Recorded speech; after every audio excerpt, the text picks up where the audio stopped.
Salut Wolfie, c'est Raph, j'espère que ça va bien. On peut pas toujours compter sur les dons de voyance de la partie, c'est pourquoi il faut apprendre à chasser les loups-garous par soi-même, même en tant que simple villageois. Et pour ça, je vais prendre une partie dans laquelle la voyante n'a pas pu trop aider le village, comme ça, au moins on va prouver que ça marche. Le premier truc à regarder, surtout sur Wolfie, c'est comment se déroulent les votes.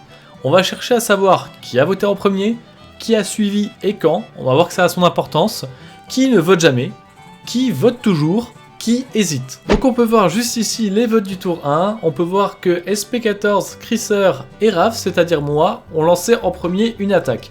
Ensuite des gens ont suivi. Mais attention parce que SP14 s'est révélée voyante. En effet, il a donné le loup blanc. Or le seul rôle capable de faire ça, c'est la voyante. Donc tout le monde va suivre SP14, quasiment. On va pas pouvoir trop compter sur le qui cible qui pour savoir qui est loup-garou et qui ne l'est pas. Tout le monde va cibler la même personne. En fait, le vote ici va surtout nous servir à trouver l'état d'esprit des joueurs. En général, il y a à peu près 3 types d'état d'esprit classiques. Le premier, c'est les simples villageois qui cherchent absolument à trouver les loups-garous. Ils vont lancer des accusations, ils vont voter de façon très énervée, donc c'est les mecs qui sont dans les premiers à voter contre des gens. C'est pas le cas des villageois qui s'ennuient ou qui savent pas trop, c'est le deuxième profil, les villageois qui sont perdus, ils savent pas quoi penser, ils arrivent pas à dépêtrer le vrai du faux, à se faire un avis clair, et souvent ils sont simples villageois, ils s'ennuient parce qu'ils savent pas jouer avec le simple villageois tout simplement. Ils vont voter en tout dernier parce que faut bien qu'ils votent pour quelque chose, voire même pas voter du tout. Et au milieu de tout ça, nous avons les loups-garous. Pourquoi les loups-garous ? Parce que les loups-garous ne veulent pas se faire remarquer, donc ils vont pas lancer eux-mêmes une accusation, mais ils veulent aussi se faire passer pour un villageois, donc du coup ils vont quand même voter pour quelqu'un qui a déjà été accusé. Donc là j'ai un petit peu modifié l'image pour mettre la heatmap pour voir les endroits les plus chauds où on va trouver des loups-garous. Chez nous on appelle ça la théorie du contretemps et ça marche plutôt bien. Donc là tout ce qui est dans la zone jaune, rouge, ça commence à devenir dangereux, il y a probablement un ou deux loups-garous. Donc là maintenant j'ai mis l'image du vote du maire, donc on voit qu'il y a pas mal de choses qui ont changé, l'ordre est pas le même. Par exemple on a Wadey qui lui va voter beaucoup plus rapidement, on a Emiloche par exemple qui a pas voté au tour précédent, qui la vote pour un maire. Par contre on a des similitudes aussi.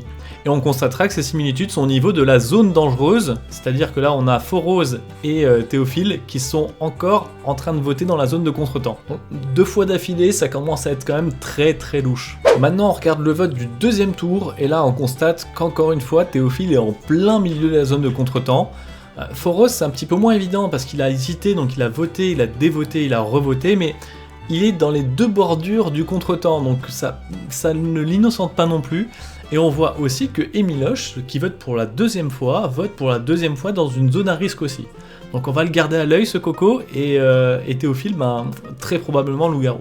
Il est donc possible d'avoir déjà des soupçons dès le premier tour sans attendre après la voyante, sans attendre après le mentaliste, ni personne d'autre. Ceci dit, on doit consolider notre avis au fil des tours. Mais on va pas attendre le troisième tour pour accuser des gens. Il faut le faire dès le premier tour.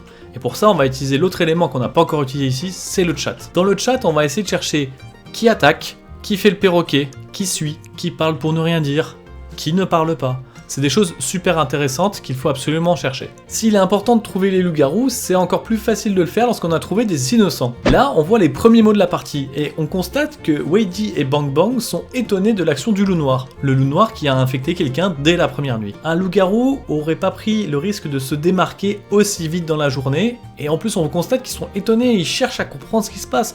Pourquoi est-ce qu'il a fait ça ? Donc c'est des gens qui cherchent déjà à comprendre ce qui se passe dans la partie. Les loups-garous n'ont pas besoin de ça. Les loups-garous, eux, ils ont envie de se fondre dans la masse. Ils vont plutôt avoir tendance à faire un peu comme tout le monde, genre RIP par exemple. Tiens d'ailleurs, on a déjà parlé de ces deux mecs-là, je crois. Donc ça, c'est l'indice qui m'a fait penser très vite que Théophile est probablement un loup-garou. Il pose des questions seulement sur la démarche à suivre. Est-ce qu'on vote ? Lorsqu'on lui dit oui, pour qui on vote ? Un innocent a pas besoin de ça. Un innocent, lui, il va chercher des coupables. Donc du coup, il va directement attaquer, ou alors il va se taire et attendre que ça passe. Les loups-garous, eux, ont besoin de montrer patte blanche. Ils vont poser des questions, ils vont essayer de suivre quelqu'un. Mais on voit bien que là, ils ne cherchent pas réellement un loup-garou. Ils cherchent qu'est-ce qu'on va faire. Ça, c'est vraiment un comportement de loup-garou, ou je pense vraiment qu'il est loup-garou. Mais on n'en est pas encore sûr, on verra plus tard. Petit aparté, on avait parlé de SP14 qui s'était dévoilée voyante. Là, c'est beaucoup plus explicite dans le chat. Il demande carrément la protection du garde. Donc voilà, il s'est dévoilé voyante clairement. On va peut-être pouvoir compter sur lui. Journée 2, ici, on voit Mathilde qui m'interroge sur ma capacité à trouver des loups-garous tour 1 juste en enquêtant. Et Forose et Théophile, ils ont intervenu en corrigeant et en disant qu'on est actuellement le tour 2. Le fond du message de Mathilde, c'était bien entendu pas une question du tour actuel, mais de ce que je faisais déjà le tour d'avant. Ça pareil, c'est un truc de loup-garou d'attaquer sur la forme, de faire perdre du temps. On voit même Théophile juste après qui met MDR, donc il prend la chose tellement à la légère, il n'est pas impliqué à la recherche des loups-garous, il a juste corrigé quelqu'un qui essaie de faire avancer le débat. Alors je sais qu'on a dit qu'SP14 était voyante, mais là il se passe quand même un truc vachement louche. Théophile et Wadey se retrouvent en égalité du vote. SP14, qui était devenu le maire, doit trancher. En tant que voyante, on pourrait s'attendre à ce que le maire tranche de façon vindicative et élimine quelqu'un, point barre. Mais là non, il va poser plein de questions. Je sais pas quoi faire, qui est-ce que je dois voter, est-ce que je dois gracier? On disait bien entendu d'éliminer Théophile, mais bizarrement, il a finalement éliminé Wadey. Si je savais pas voyante, là, je le penserais vraiment loup-garou. Ça, je l'ai gardé pour la fin, c'est le vote du tour 3. Et Miloche a voté pour la 3e fois dans cette partie, et pourtant il n'a pas dit un seul mot. Voter sans rien dire, c'est un comportement très typique des loups-garous. Il y a des loups-garous qui se font hyper discrets, donc ils restent en retrait, parce qu'il y a d'autres loups-garous qui parlent déjà beaucoup, et du coup ils se contentent de voter, de peser dans le vote, point final. Le dernier point essentiel, c'est de recouper nos observations avec des événements qui ont lieu dans la partie. L'identité des morts par exemple, les suspicions des autres joueurs, et autres événements ponctuels qui peuvent arriver dans la partie. Je vous l'avais pas dit, j'étais sorcière, du coup la nuit 2, les loups-garous ont décidé de m'attaquer. Bien évidemment, j'utilise ma potion de vie pour me sauver. La première journée, j'avais déjà donné mes suspicions contre Théophile. Le fait que les loups-garous m'attaquent, ça veut dire que j'ai tapé juste très probablement et que les loups-garous veulent juste éliminer la menace. Le jour suivant, on voit qu'une autre personne considère Théophile comme potentiellement loup-garou. Ça peut être un indice supplémentaire. En tout cas, il y a beaucoup de feux qui sont en vert. Je pense que Théophile, je vais tout faire pour l'éliminer à partir de maintenant. Si vous avez bien suivi, durant le vote, il survit. J'ai donc décidé d'utiliser ma potion de mort pour l'éliminer et regardez-moi ce résultat.